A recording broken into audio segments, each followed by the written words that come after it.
World Crisis Radio. This week we're broadcasting here from Reykjavik, Iceland, with a report. It's a frontline report from the epicenter of a new economic war.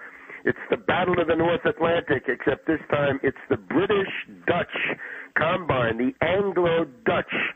Since 1688, the British and Dutch royal houses have practically been merged, right, since William and Mary came over in the Glorious Revolution of 1688.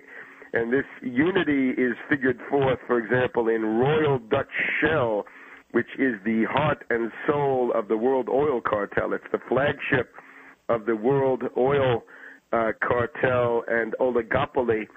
So it's British and the Dutch against Iceland. Who's on the side of Iceland? Well, right now, alone, gallant, courageous, and fighting this combine, which is now joined by the European Union, the bullies and Eurogarchs of Brussels, and, of course, the degraded exponents of the Washington Consensus over at the International Monetary Fund. They live on what? On the Austrian school, on von Hayek and von Mises and Milton Friedman of the Chicago School. Anybody who goes around yammering about free market had better look at the IMF, because that's what they say too. They say deregulate, privatize, bring in the free market, bust the unions, destroy the social services, destroy the social safety net, take away your pension, take away your health care, and race to the bottom all around. These are themes which I discuss, of course, in my books. Let me just recommend them again for your kind attention. Obama, the Postmodern Coup, The Making of a Manchurian Candidate. That has attracted interest here this week. People want to know what's with Zbigniew Brzezinski, what's with the Trilateral Commission. We've just had reports that if the Mousavi movement, the CIA movement, were to take over in Iran, one of the things they would do is cut off oil to China. And we know that Mousavi Rafsanjani CIA faction in Iran is continuing their death to Russia, death to China chanting, trying to overthrow Ahmadinejad. So all of that was prefigured and basically analyzed in Obama, the Postmodern Coup. Also, Obama, the unauthorized biography, the full story on the mystery man Obama. Where was he born? What country is he a citizen of? How old is he? Remember, if you want to be president, you got to prove that you're 35. Has Obama ever proved that he's 35? Maybe he's not. Maybe he's younger. Maybe he's not eligible for the president on not one, but on two counts. So Obama, the unauthorized biography. And thirdly, the most important for the time here in Reykjavik, Surviving the Cataclysm, your guide to the worst financial crisis in human history. All of these available through www.tarpley.net, www.tarpley.net. Order those books there, and, of course, directly, if you want, from Progressive Press of California.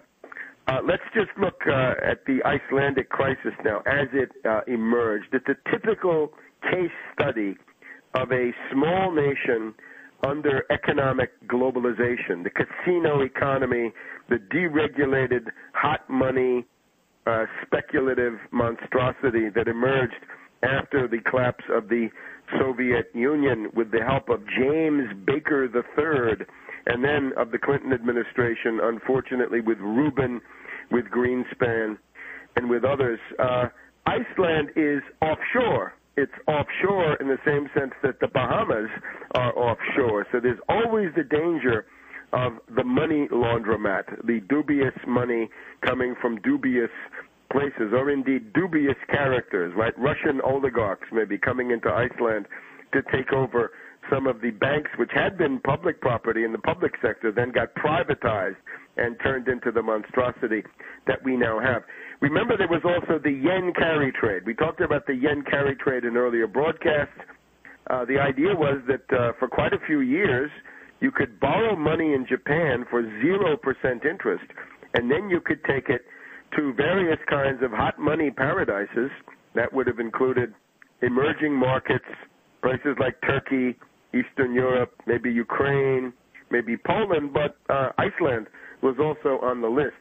That then turned into a crisis of the Icelandic crown. The crown is the monetary unit, this crown has taken a tremendous beating. Right now it's 125 crowns to $1 approximately. That's a loss of what, about 70 or 80% since the crisis began. Anyway, it started with a crisis of the currency.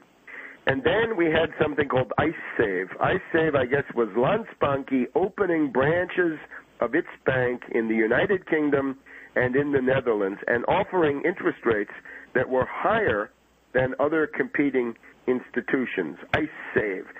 And that all looked fine with derivatives, of course, playing a big role in the background.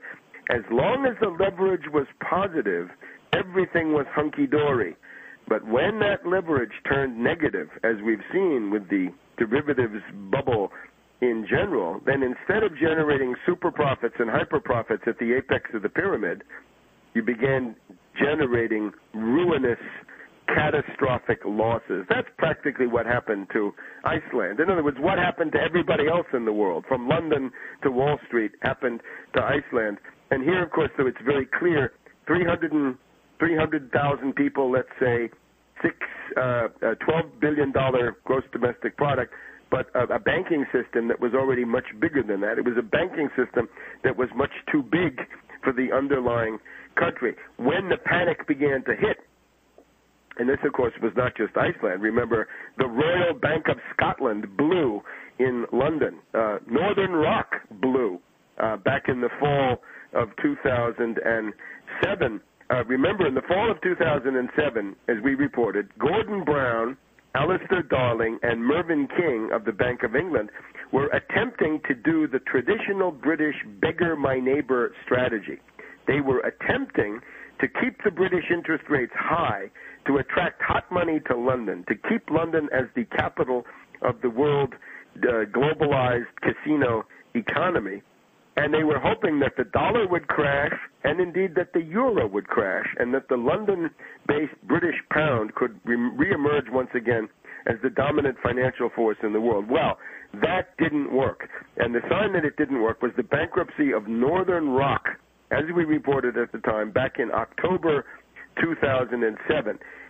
Gordon Brown created this crisis himself. He had been the Chancellor of the Exchequer, the British finance minister, for the best part of a decade. Everything that went wrong is all done by Gordon Brown personally. He's got nobody to blame but himself. And then, after Tony Blair was bounced out in 2007, Gordon Brown has been in there. By the way, Gordon Brown is desperately unpopular. He's hated here in Iceland. He's hated almost as much in Great Britain. When the panic began, Royal Bank of Scotland blew up. That was the biggest corporation in the world. Gordon Brown pioneered the strategy of bailouts. If you don't like the bailouts, if you don't like the TARP, the Troubled Asset Relief Program, if you don't like that monstrosity that Bush and Paulson and Bernanke forced through the Congress, remember there were 2 votes in the House. It's a little bit like Ireland. Ireland has to vote twice until the bankers get what they want. So did the House of Representatives. They rejected